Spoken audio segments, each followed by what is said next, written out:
Muito obrigada, boa tarde a todos. E acrescento que eu integro com muita honra o grupo de pesquisa Trabalho, Constituição e Cidadania, coordenado pela professora Gabriela Neves Delgado e pelo professor Ricardo Brito Pereira, aqui presentes. Eu justifico porque eu pedi para falar por último, quando o professor Sávio Lobato me telefonou formalizando o convite para estar aqui, eu, no primeiro momento, disse não, eu sou gestora de um gabinete com mais de 10 mil processos e viajar na primeira semana de agosto é quase impossível, né?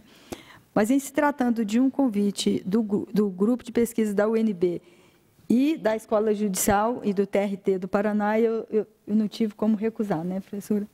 Então, eu vou iniciar aqui a minha fala e quero facultar a professora Gabriela, quando ela precisar sair, da minha parte, ela tem todo o meu apoio, porque tem um voo 18 horas, né, e o trânsito essa hora não é muito bom. Eu quero iniciar cumprimentando o presidente Arnaud Lima Neto, do TRT da Nona. Quero dizer, presidente, que eu fui advogada trabalhista há 30 anos e que a jurisprudência do TRT da Nona muito me subsidiou nos recursos que eu elaborei durante todo esse tempo, né? Eu tenho, assim, um apreço muito grande, uma admiração muito grande pelo trabalho que é desenvolvido aqui no Tribunal da Nona. Cumprimento o diretor da Escola Judicial, o desembargador Arion, né? A vice-presidente, a desembargadora Marlene, a minha professora querida, a professora Gabriela. Recentemente, eu tive a oportunidade de ser oradora de uma homenagem que foi feita no Tribunal da Terceira Região à professora Gabriela Neves Delgado, uma obra que foi publicada em sua homenagem, Como aplicar a CLT à luz da Constituição, coordenada pelo desembargador Márcio Túlio Viana e Cláudio Janotti da Rocha. Márcio Túlio, seu professor, e Cláudio, seu aluno, né? E a professora Gabriela, eu descobri em seu currículo que ela tem uma produção bibliográfica de mais de 200 obras jurídicas publicadas, incluindo livros, artigos, textos, escritos para participação em congressos. Então, ela é o nosso orgulho. Nós conversávamos aqui e o nosso diretor dizia, a professora Gabriela é discípula do ministro Godinho, né, de quem ela é filha. Eu disse, olha, hoje tem uma discussão, né? Eu acho que o ministro Godinho é discípulo de Gabriela Neves Delgado, né? Então, eu quero aqui cumprimentar e transmitir o meu abraço e a minha grande admiração. A desembargadora Marlene dizer do orgulho de ter uma mulher, né, na direção do TRT da 18ª. Nós, mulheres, prezamos muito a participação de gênero, né, nos colegiados. E cumprimento o professor da UNB, o professor Ricardo Brito Pereira, subprocurador-geral do Trabalho. Cumprimento o advogado e professor da UNB, o Sávio Lobato. A minha amiga, a desembargadora Rosmarie, né, que me recebe sempre com muito carinho, sempre que venho aqui e sempre que ela vai a Brasília, também temos muita honra em encontrar. Cumprimento os procuradores do trabalho, os desembargadores, juízes do trabalho. Eu cumprimento os juízes do trabalho da 9ª região, na pessoa do juiz Ricardo Vandelli, Leonardo, né? Tá? Desculpa. Por quem eu tenho muita admiração também pelo seu trabalho, e a juíza Lorena Colnago, que não pôde estar aqui hoje, que está com um problema de saúde em pessoa da família. Eu cumprimento todos os presentes, os servidores do TRT, os advogados trabalhistas, na pessoa da Miriam. Não vou me atrever a falar o sobrenome da Miriam, né? Não iria pronunciar corretamente. Mas, em nome da Miriam, eu cumprimento todos os advogados trabalhistas. Eu assumi há 5 anos a função de ministra do TST na vaga da advocacia. Eu tenho muito orgulho de ser a representante, uma das representantes da advocacia no Tribunal Superior do Trabalho. E eu quero, aqui nesse espaço, fazer uma homenagem para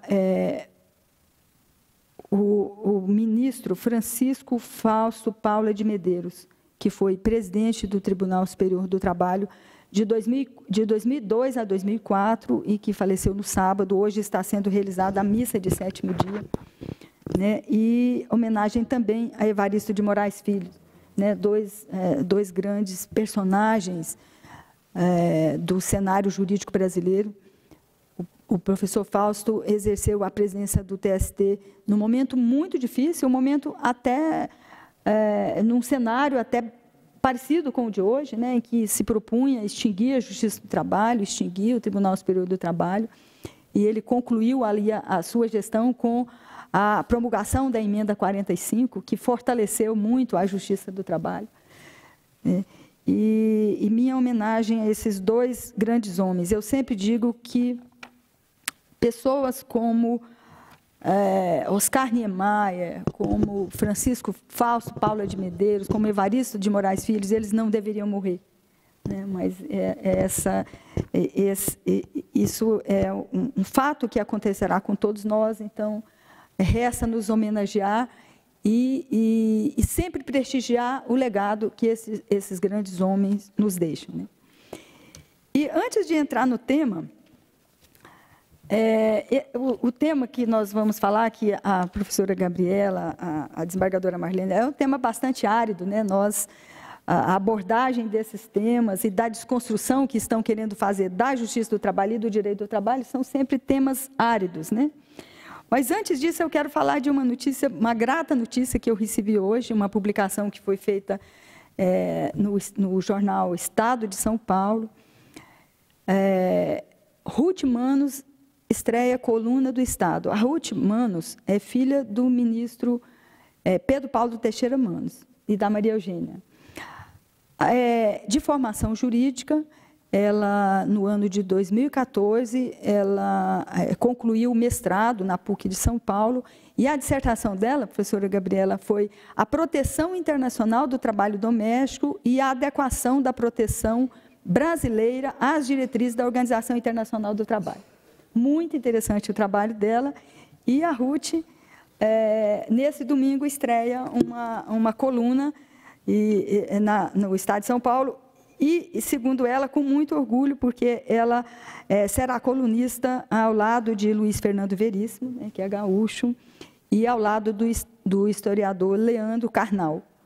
Esses três que fecham a coluna do domingo do Estado de São Paulo. Então, uma notícia muito boa, né? Aproveitar esse espaço para parabenizar a Ruth e parabenizar também o ministro Manos e a Maria Eugênia, né? Que é um espaço bastante interessante, né, na comunicação. E eu aqui coloquei alguns pontos para que nós pudéssemos fazer uma reflexão juntos aqui nesse momento, né? Esse momento atual é um momento de alerta, de vigilância e de resistência, e requer, como poucos momentos da história do Brasil, o pleno exercício da cidadania por todos os brasileiros. Na condição de cidadã, eu registro sob o momento de graves ameaças à democracia e ao Estado de Direito, ameaças que se expressam por diversos acontecimentos do presente. Não é possível, no espaço de um seminário, né, fazer a abordagem de todos. Momento de desrespeito às instituições democráticas, desrespeito à Constituição Federal, ao Supremo Tribunal Federal, à Justiça do Trabalho. E considero importante e urgente a democratização dos meios de comunicação. Os meios de comunicação, a grande mídia, ela tem contribuído muito para a desconstrução das conquistas sociais, para a desconstrução dos direitos constitucionais, dos direitos assegurados e conquistados com muita dificuldade. A importância do respeito à advocacia, né? A advocacia tem estado constantemente ameaçada, do respeito ao Ministério Público, do respeito ao Judiciário. e o respeito às conquistas de direitos trabalhistas, sociais e previdenciários dos trabalhadores, dos servidores públicos.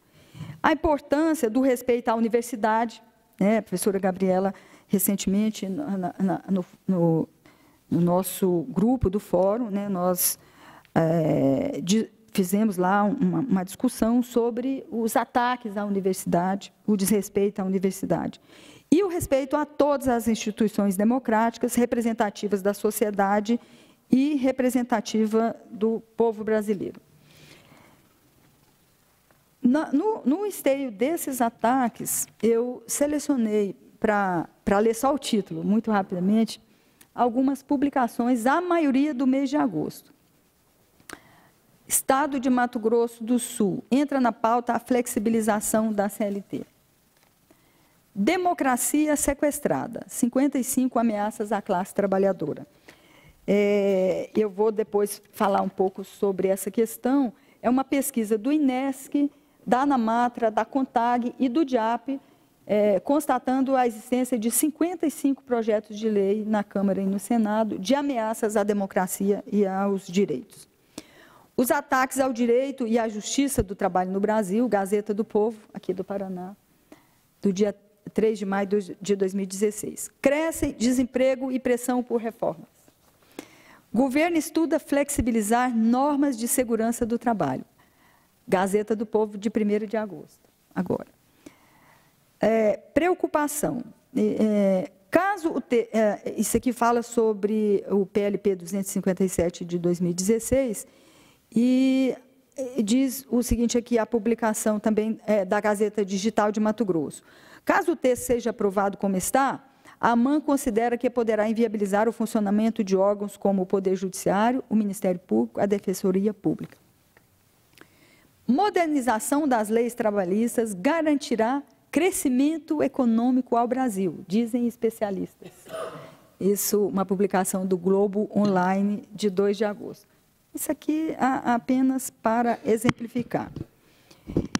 E registro o repúdio a todas essas formas de ataque, né? Tanto o ataque ao direito do trabalho, quanto o ataque à consolidação das leis do trabalho, quanto o ataque à justiça do trabalho. E a expressão, é interessante que a expressão desses ataques, ela se dá pelas mais variadas formas, não é só de uma forma, né? Uma das formas desse ataque é a redução orçamentária do orçamento da Justiça do Trabalho. Essa é uma forma de ataque, mas ela não é única, né? Ela vem em um contexto. Ela se dá pela precarização do trabalho, pela terceirização ampla, que tentam aprovar, pela exploração do trabalho infantil, pelo trabalho em condições análogas ao de escravo, pela tentativa de implementação da negociação coletiva sem limites, que é o negociado sobre o legislado, pela flexibilização, precarização e supressão de direitos sociais e trabalhistas fundamentais assegurados na Constituição Federal de 1988, na CLT e na legislação social. E no que se refere ao núcleo do tema que me foi proposto, terceirização e uniformização da jurisprudência nos tribunais superiores na perspectiva do Código de Processo Civil de 2015, eu vou fazer uma rápida abordagem em razão do tempo e também para não cansar os senhores e as senhoras. A jurisprudência no Tribunal Superior do Trabalho, no marco da terceirização no Brasil, tem início, nesse contexto que nós estamos abordando aqui, em 1986, com a súmula 256 do TST, de 30 de 9 de 86, tratando da terceirização de locação de mão de obra, trabalho temporário e vigilância. A partir de 1983, foi aprovada a súmula 331, e que rege a terceirização, civis de vigilância e função não relacionados à atividade de fim empresarial. Antes da década de 90, a terceirização era processo complementar da estrutura de produção. E nos anos 90, período de baixo crescimento econômico e recessão, o setor econômico passa a reestruturar a produção, concentrando linhas de produtos, buscando economia de quantidade com corte de pessoal e busca de custos menores. né, no esteio da abordagem que já foi feita pela desembargadora Marlene e pela professora Gabriela. Isso em ambiente de neoliberalismo, a terceirização ela se intensifica. E desde 2004, encontra-se em tramitação na Câmara Federal o PL 4.330, de autoria de um conterrâneo meu, o então deputado federal por Goiás, Sandro Mabel, que hoje é assessor especial do senhor Michel Temer.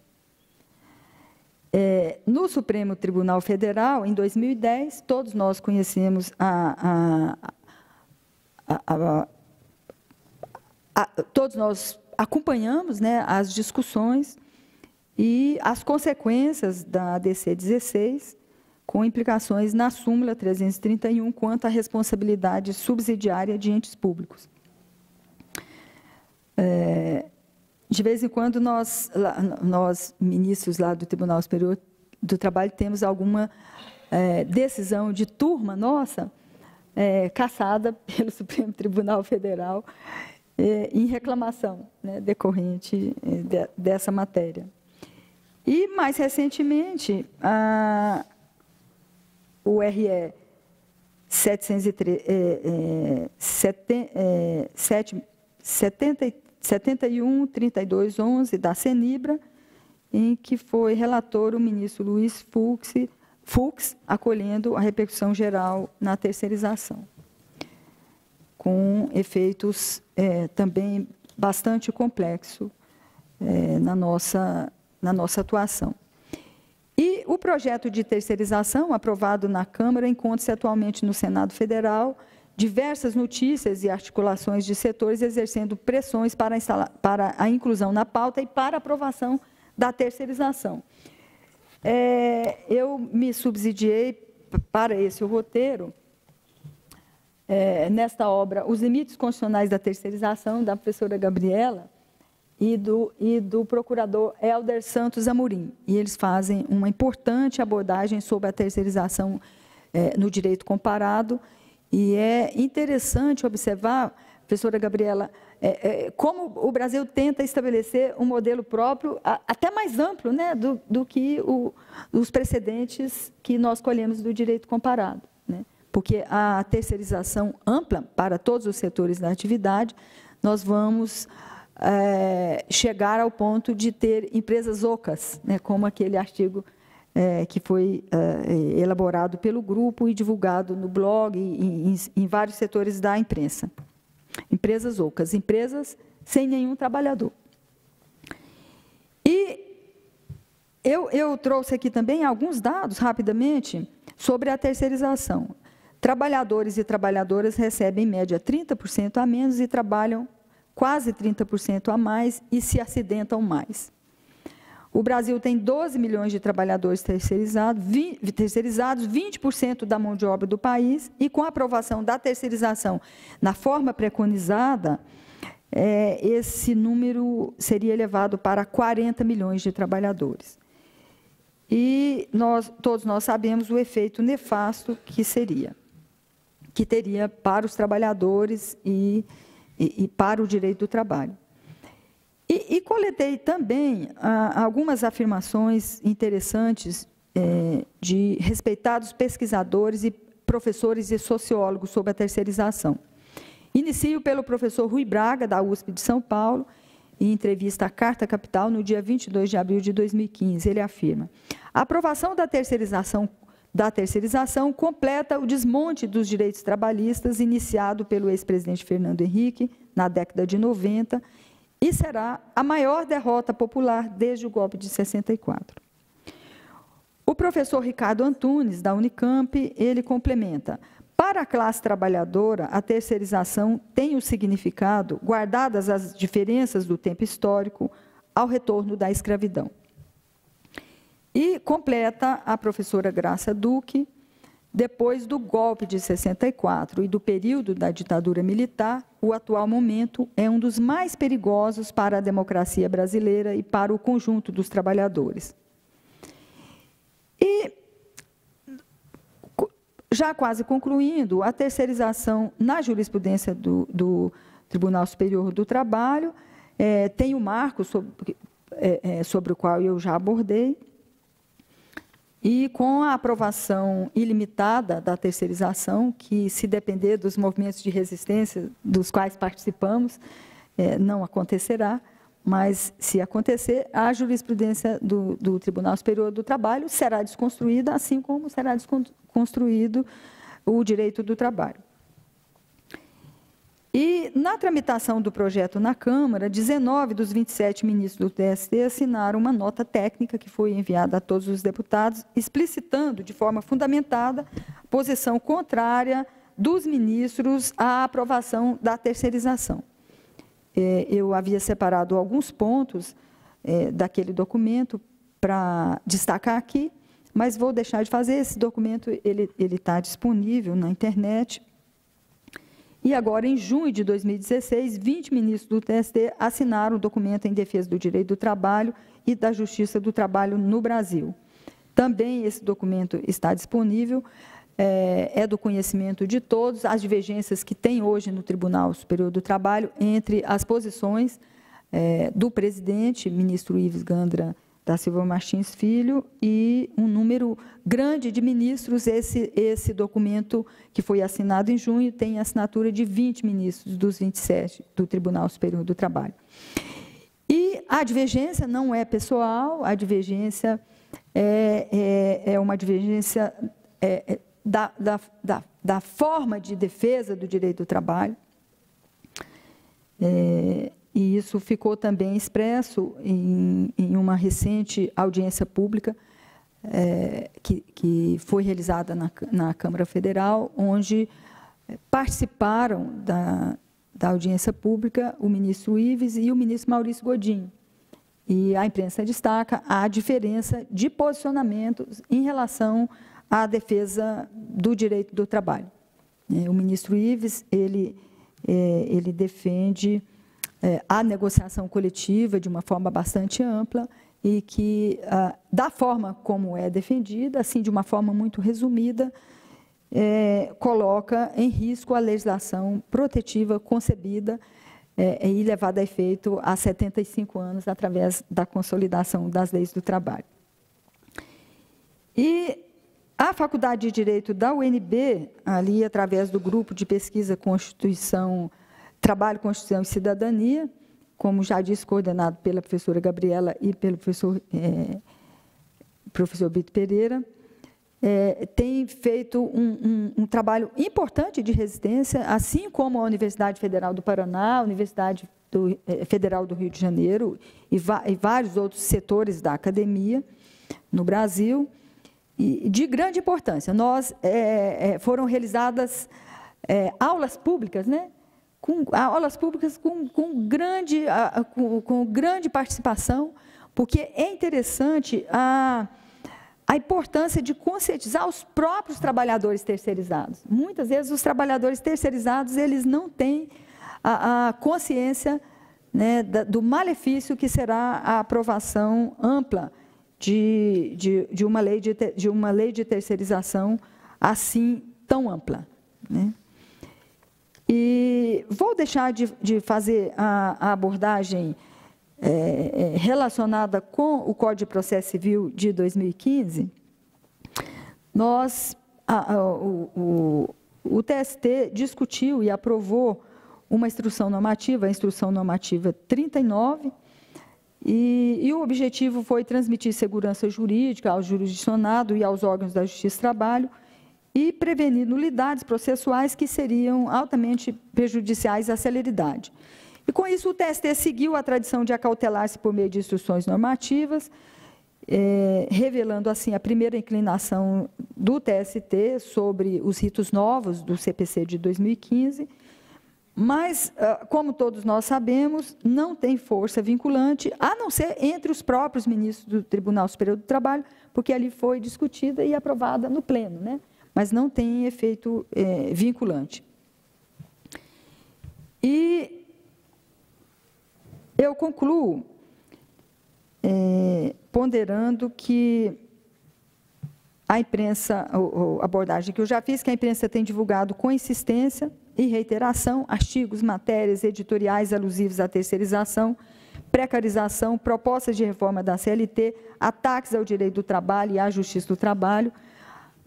O documento assinado pelos 20 ministros foi, uma semana depois, objeto de um editorial do Estado de São Paulo, sob o título A Mumificação do Direito do Trabalho, né, de crítica aos ministros do TST que assinaram o documento. E alguns desses títulos, eles exemplificam o cenário almejado por determinados setores da sociedade, setores capitaneados principalmente pela CNI, que é a Confederação Nacional da Indústria. Estamos vivendo momentos importantes para o exercício da cidadania, mas um momento que nos propicia crescer. Considero que são tempos de se organizar na defesa da democracia, tempos de resistência, tempos de mostrar a cara, tempos de mostrar que temos lado, né, independente do campo em que estejamos atuando, e tempo de refletirmos a importância do coletivo, no sentido de que os interesses coletivos, eles devem prevalecer sempre sobre os interesses individuais, no objetivo de construir uma sociedade mais justa, uma sociedade mais solidária, uma sociedade mais igualitária. Né? Importante atuar na conscientização dos trabalhadores terceirizados e, falando da importância da conscientização, sempre que falo nesse assunto, eu me lembro de uma frase de uma abolicionista americana chamada Harriet Tubman. A Harriet afirmou: libertei 1000 escravos, teria libertado outros 1000 se eles soubessem que eram escravos.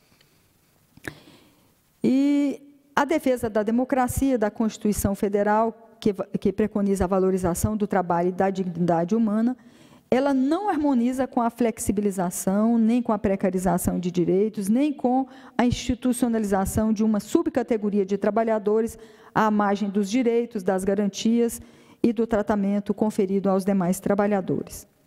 A defesa do direito do trabalho, da justiça do trabalho, é muito importante nesse momento. Em 2016, estamos já comemorando os 70 anos da Justiça do Trabalho e os 75 anos da CLT. O Tribunal Superior do Trabalho realizará um evento, em final de agosto agora, no Rio de Janeiro.